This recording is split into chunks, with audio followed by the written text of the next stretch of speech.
আকাশের বুক চিরে নিঃশব্দে ধেয়ে আসা সেই কালো ছায়া কি তবে ক্লান্ত?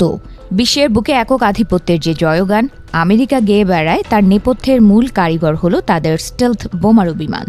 কিন্তু এক চাঞ্চল্যকর তথ্যে দেখা গেছে, মার্কিন বিমান বাহিনীর হাতে এখন মাত্র ১৯টি B-2 স্পিরিট বোমারু বিমান অবশিষ্ট আছে। এই ক্ষুদ্র সংখ্যাটি এখন ঘুম কেড়ে নিয়েছে সমরবিদদের। সম্প্রতি ইরানের সাথে উত্তপ্ত সংঘাতে এই ১৯টি বিমানের প্রায় সব কটিকেই ব্যবহার করতে হয়েছে। যখন কোনো দেশের নিজস্ব শক্তিশালী বিমান বাহিনী নেই, সেই ইরানের বিরুদ্ধেই যদি ১৯টি বিমান নিয়ে নাজেহাল হতে হয়, তবে ভবিষ্যতে কোনো বড় শক্তির মোকাবেলা আমেরিকা কিভাবে করবে? এই প্রশ্নই এখন পেন্টাগনের অন্দরে আগুনের মতন ছড়িয়ে পড়ছে। ইরান যুদ্ধের সময় এপিক ফিউরি অপারেশনে এই বোমারু বিমানগুলোকে বিরতিহীন ৩০ ঘণ্টার মিশনে অংশ নিতে হয়েছে। আমেরিকার মূল ভূখণ্ড থেকে উড়ে গিয়ে সুদূর মধ্যপ্রাচ্যের ভূগর্ভস্থ পারমাণবিক স্থাপনায় আঘাত হানা ছিল এক চরম শারীরিক ও মানসিক পরীক্ষা। ১৯টি বিমানের এই ছোট বহরটি এখন আক্ষরিক অর্থেই অবসাদগ্রস্ত।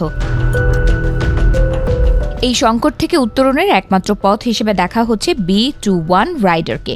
এটি কেবল একটি বিমান নয়, এটি আমেরিকার ভবিষ্যতের সুরক্ষা কবচ।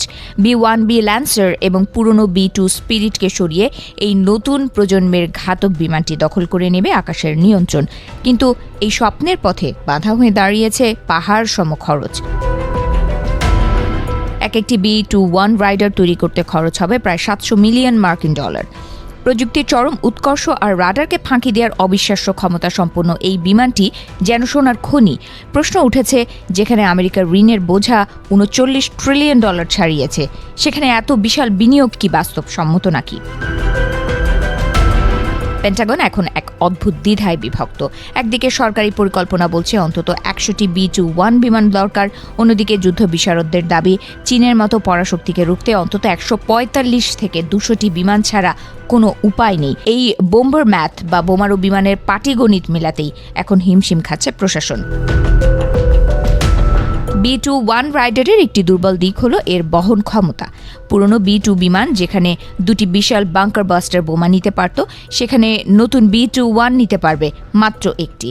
এর মানে হলো একই পরিমাণ ধ্বংসযজ্ঞ চালাতে আগের চেয়ে দ্বিগুণ বিমান আকাশে ওড়াতে হবে, আর এখানেই তৈরি হয়েছে আরও বেশি বিমান কেনার প্রয়োজনীয়তা। তবে খরচ বেশি হলেও B-21 কেবল একা লড়বে না। এতে থাকছে উন্নত AI বা কৃত্রিম বুদ্ধিমত্তা, যা আকাশপথে ছোট ছোট ড্রোন বা লোয়ার উইংম্যানদের নিয়ন্ত্রণ করতে পারবে।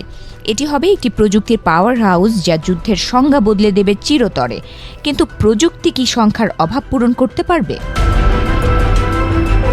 যদি একই সাথে মধ্যপ্রাচ্য এবং ইন্দো প্যাসিফিক অঞ্চলে মানে চীন ও উত্তর কোরিয়ার সঙ্গে যুদ্ধ শুরু হয়, তবে আমেরিকার বর্তমান ১৯টি স্টেলথ বিমান হবে সমুদ্রের মাঝে এক ফোঁটা শিশিরের মতো।